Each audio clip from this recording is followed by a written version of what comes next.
my dear learners. Welcome to the world of exploration. Welcome to the world of learning. Let's start exploring. Let's start learning. All right. So we are going to have a look at the Constitution of India so that we understand our Constitution better and our nation and the rules and regulation and the norms, all of these things, right?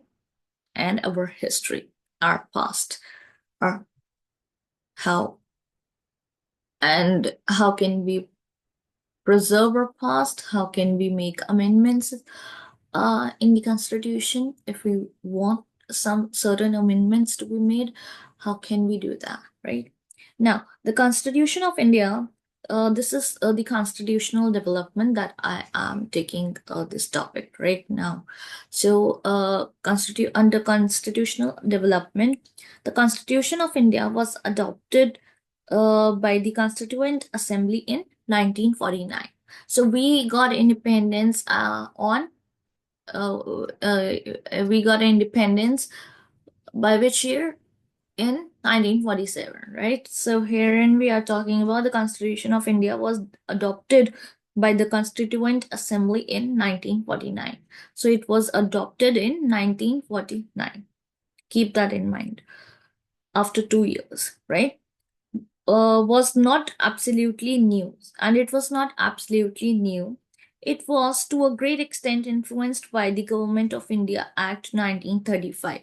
So it was greatly influenced by the act which had already been passed, right? It was to a great extent influenced by the Government of India Act 1935, which was long back, right? We're talking about 1949, and then we suddenly move backwards. That is 1935. The foundation of British rule was laid in 1600, and the foundation of British rule was laid long back, even before that. So it was laid in 1600. Clear? Through the establishment of East India Company in England, under a charter of British Queen Elizabeth, the company acquired control. So under the company acquired control over Bengal in 1765. So if I talk about 1765, the company had acquired control, right? So the foundation of establishment of East India Company is they had colonized us. They were the Britishers. So the East India Company, it had come in order to trade. It had come for trade and commerce. And in the spectacle, or in that moment only, they overtook the charge. I really don't understand how can they, but they dominated us in our own country, and that's what nowadays people are also doing. Even in India, Indians are doing this to each other, even friends nowadays, make friends for benefits, the so-called benefit. I don't know. I don't understand that logic. So, keeping that aside, the company acquired control over Bengal in 1765. The period from 1765 to 1772 is called the period of dual government. Dual means two, right? So the period between 1765 to 1772, right? 1766, 1767, 1768, 1769, 1770, 1771, 1772. That means 7 years after. That means there was a gap of 7 years, right? That is called a period of dual government. The landmarks in the development of the Constitution during the British rule are explained below in chronological order. Now we are going to study the chronology in which they are placed, right? So we had Regulating Act of 1773, first and foremost, clear. Then we had Pitt's India Act of 1784. Then we had Charter Act, not account. Then we had Charter. You can remember it like that, right? Try to remember it with things that you know, that you're familiar with, right? Right. So Charter Act 1813, Charter Act, then came Charter Act of 1833. Clear? Then came a Charter Act of 1853. Then Government of India Act 1858. Then Indian Councils Act 1861. Then Indian Councils Act 1892. Indian Councils Act 1909. Government of India Act 1919. For now, we're gonna have a look at all of this. All of these we're gonna have a look at, right? All right. So, Regulating Act of 1773. I'll be starting with this. This was the first step taken by the British government to control and regulate the affairs of the East India Company, right? So they wanted to, first and foremost, who came? Britishers or East India Company? East India Company had come in order to do trade and commerce and exchange, spices. They wanted spices, they wanted herbs because they were grown in India. Yeah, that also, I come to the conclusion that India was an agricultural country. It was developed in all the aspects, whether it be uh, any aspect you just pick up, and it was developed. They came, and after their invasion, after the invasion of, in fact, many other sources, which I would be talking about in my coming lectures too, all our scriptures and our temples and our Vedas were manipulated according to the needs and desires of any person or individual, and uh, they used to do it for the sake of religion. That's what they used to say, but it's not religion. Religion will never teach you uh, to go on the wrong path. Religion will always, whether it be any religion, Hindu religion, Christian religion, Muslim religion, Sikhism, Jainism, any religion, Buddhism, any religion you just pick, it will never teach you to do anything wrong, whether it be to a human being or to an animal or to plants. No, right? So, it laid the foundations of central administration in the following three aspects. It designated the governor of Bengal as the Governor General of Bengal. So the Governor of Bengal was now the Governor General of Bengal. The first such Governor General was Lord Warren Hastings. So one such, you must have heard about Hastings. It's so one such general was Lord Warren Hastings. Clear? It subordinated the governors of Bombay and Madras to Governor General of Bengal, right? So then what we get to see is over here that how it subordinated to governors of Bombay and Madras to Governor General of Bengal. It established Supreme Court of Calcutta in as the highest court. So then, because Calcutta, earlier Kolkata or Calcutta, was basically the primary region for them.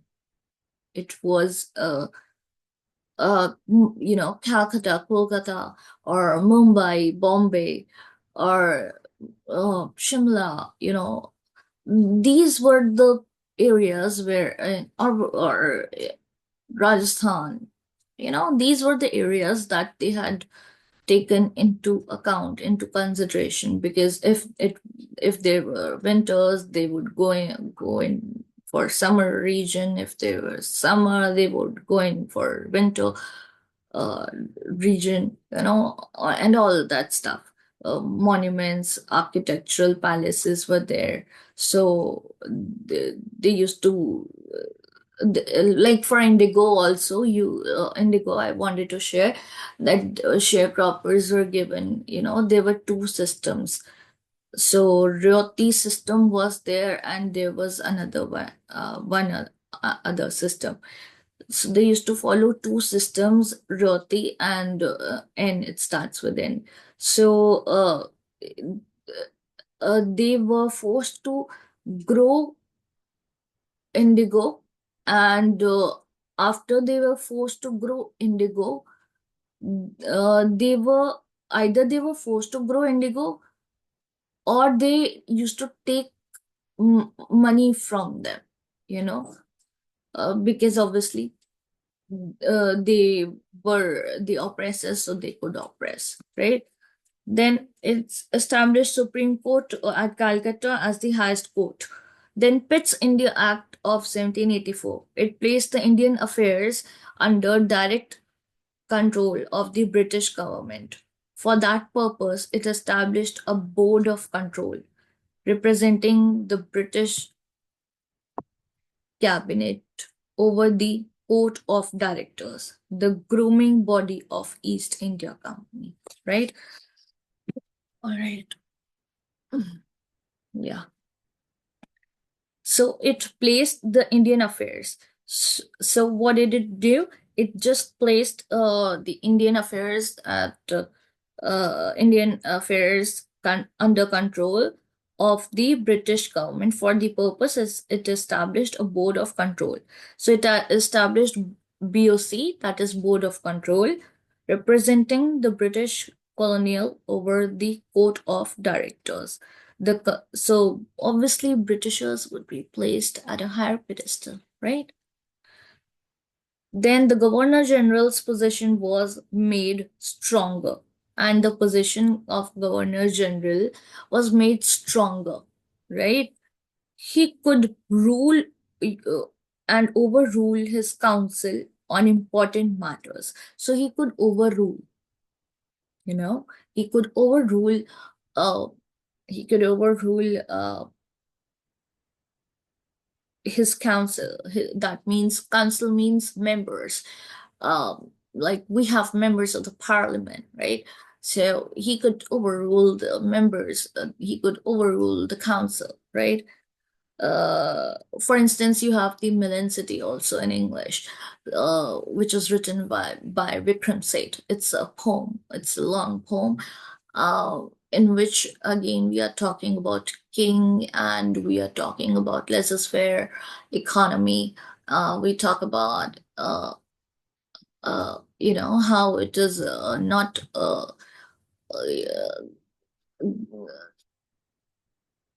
so to say, it is not it is not very positive economy. Why? Because I mean, it is positive for the people. It is positive for people because they feel comfortable. They can do anything.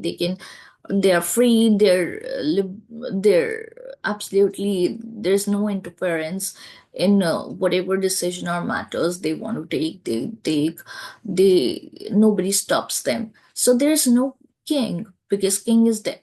You know. And there's a paradox. There's an uh, then I'll not go into the poetic devices because um, the this is about the constitution, but that was about laissez-faire, that how people can live freely without a ruler.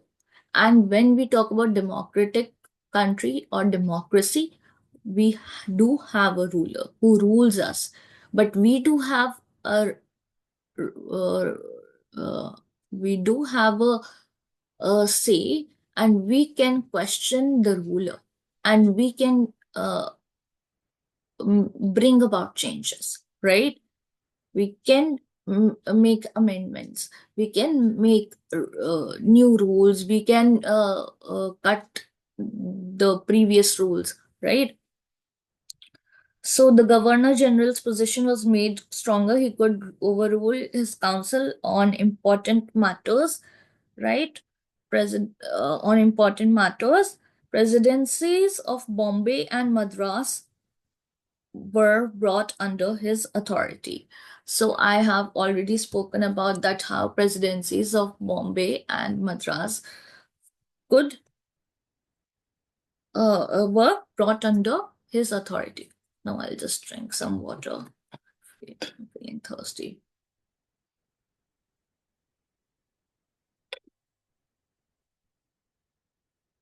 All right. Then we had Charter Act. Then we have a Charter Act 1813. That was 1784, 7, 8, and then 4. Right? 1784. Now this is 1813. By the Charter Act, the company's trade monopoly in India was ended, and trade was thrown open to all British subjects. But trade in tea and trade with China remained exclusive to the company, and both the government and the revenues of India continued to be in their hands. So, by the Charter Act, the company's trade monopoly in India was ended. When this Chartered Act came, the company's monopoly, the company's control, monopoly is control, right? Rule.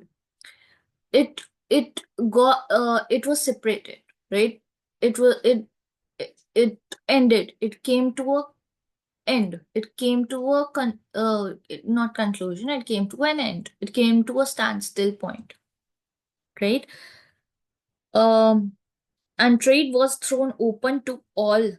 And now trade was not only restricted or limited to certain parts or certain uh, certain company, but it was open to all, right? Um, British subjects. So now it was open to all British subjects. It was not only restricted or limited to the East India Company, as I have spoken before. These two are separate entities. Do not get confused between the East India Company and the British. The British were separate and the East India Company was separate. The East India Company had come before, the Britishers had come after. But both of them had come in order to rule us, right? In order to make us feel inferior. And they wanted slaves, so in order to get slaves, they had come over here. Now, Charter Act of 1833, it made the Governor General of Bengal as the Governor General of India. Now the Governor General of Bengal was no longer a Governor General of Bengal. He was made a Governor General of India. Now imagine this is India, right? This is how India looks like, right? If you see a map. Now, it made the Governor General, this was Charter Act 1833 of Bengal, the Governor General of India. All civil and military powers were vested in him. So all civil and military powers were vested in him, uh, were with him, right? He could exercise those powers, military powers, whenever he wanted. He could exercise military powers. He could tell the army, he could tell the military, right, when to exercise those powers. Uh, Also, the government of Bombay and Madras were deprived of their legislative powers. And also, if we talk about Bombay and Madras, both these uh, both these states were deprived of their legislative powers. Now comes the idea, what do you mean by legislative powers? What are legislative powers? You will uh, comment below, what do you mean by legislative powers? All right, this is your homework.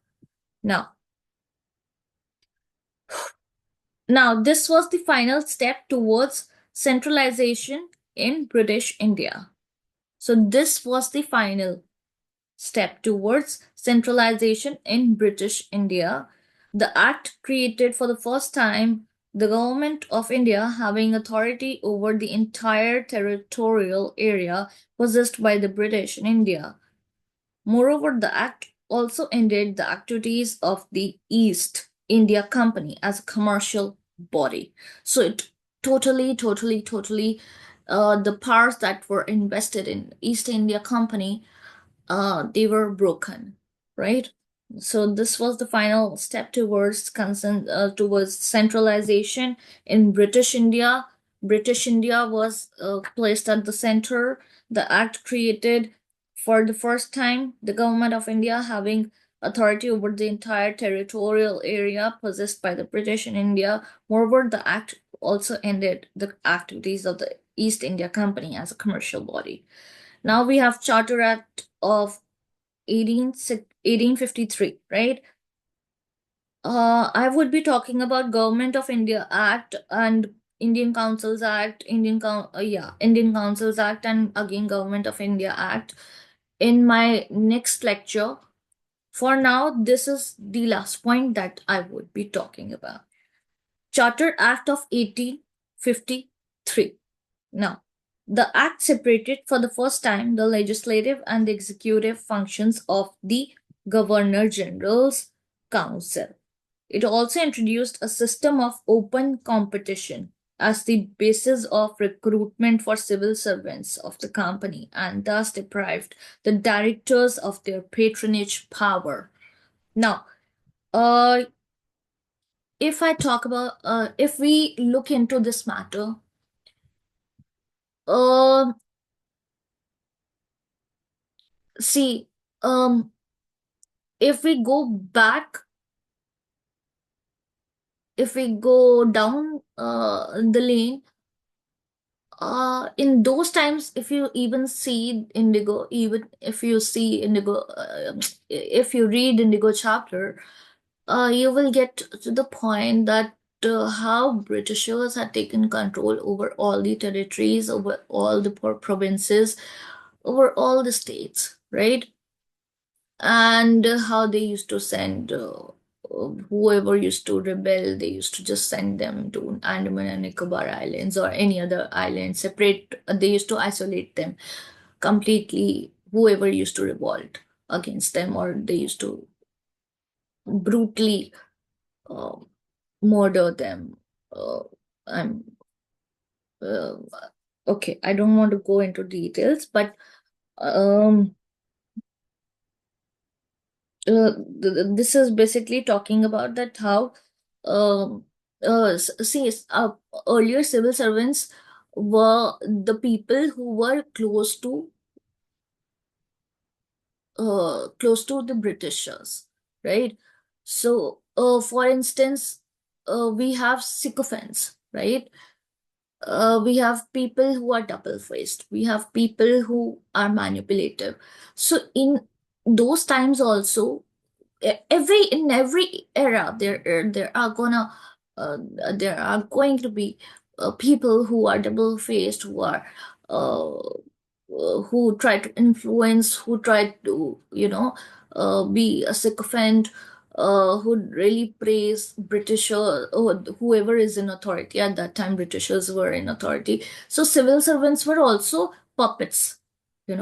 They acted as a kind of a puppet in their hands, in the hands of the Britishers. Now, herein we are talking about the legislative and the executive power, the functions, right? Comment, please do comment in the comment section below, and do like, share, and subscribe to my channel. Press the bell icon, hit the bell icon, give me a thumbs up so that I also stay motivated and I start creating more and more videos for you guys out there so that you understand better and comprehend better. And do let me know if you want me to create videos in Hindi as well, or you want me to make use of bilingual language or English only. Do let me know about that. Yeah. Then we have, so yeah, that separated for the first time the legislative and executive functions. So the legislative and the executive functions were separated of the Governor General's Council. It also introduced a system of open competition as the basis of recruitment for civil. So it there was this open competition that had to be taken place, that took place for civil servants, that is for IAS officers. When we talk about civil services, we have IAS officers, Indian administrative officers, then IFS officers, Indian foreign, those who are in Indian foreign service. Then we have IPS, we have, so on and so forth. So of the company, and thus deprived the directors of the patronage, of their patronage and power, and therefore they deprived them as well of their patronage and of the power or the positions that they were holding, right? Clear? I hope I have made myself clear, and I hope that I am able to deliver the knowledge that I possess, I am able to express myself, and I'm able to reach out to you guys. If you have any queries, you can comment. You can please put that in the comment section below, and do let me know. Uh, Please do like, share, and subscribe, because I am creating this only for you people out there, so that you stay motivated, I stay motivated. And in order to motivate me, you have to like, share, subscribe, and give me a thumbs up. Clear? Jai Hind. Namaste.